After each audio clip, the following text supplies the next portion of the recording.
Let's take a second to connect posture with breathing. But first, on a quick side topic, we're going to assess shoulder range of motion. Because if we have a misaligned posture, which probably leads to a misaligned rib cage, we're never going to have the true range of motion our bones can go through the shoulder joint, mainly because the rib cage is off alignment. Our big mistake that we tend to make is people will start releasing muscles around the shoulder joint to acquire that range. What that will do is make the muscles around there weaker, when in fact we want to be addressing the foundation first. Breathing is a big problem. We don't tend to be good at it even though we do it all the time.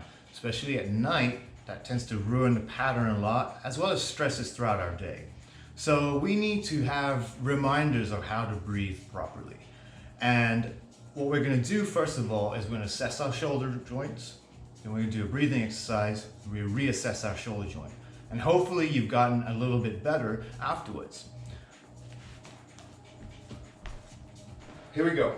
We're going to start 2 feet together, take our arms all the way up, and that's about my stopping point. Okay.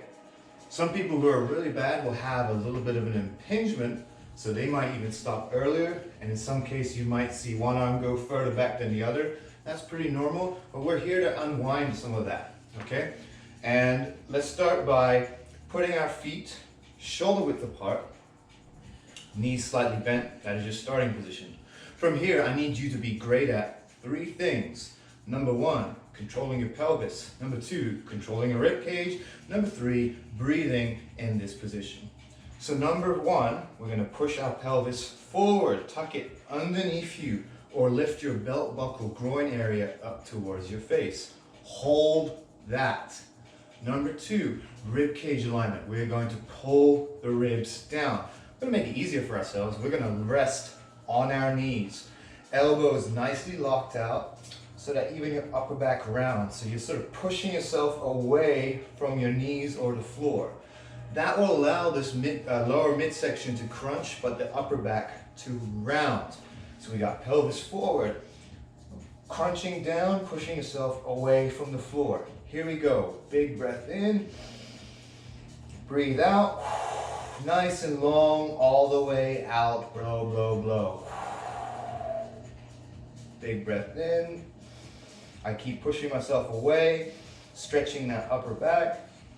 Big long exhale, keep blowing till you got no more left to go. I should feel tight compression in my abs. Big breath in. Feel that upper back stretch. Keep locking yourself out. Nothing in this midsection will move. It will stay put. Big breath out. Blow, blow, blow till you got nothing left to go. Tight, tight, tight. 2 more. Big breath in. Only let the upper back expand. Keep that tightness right here. Big last exhale, or second last exhale. Blow, blow, blow till you got nothing left to go. 1 more inhale. 1 more exhale. The louder the better, almost like you're blowing out a birthday cake. That should give you a really nice, tight, vacuum-like feeling right here. Getting our exhalator muscles working. Let's retest our shoulder joint.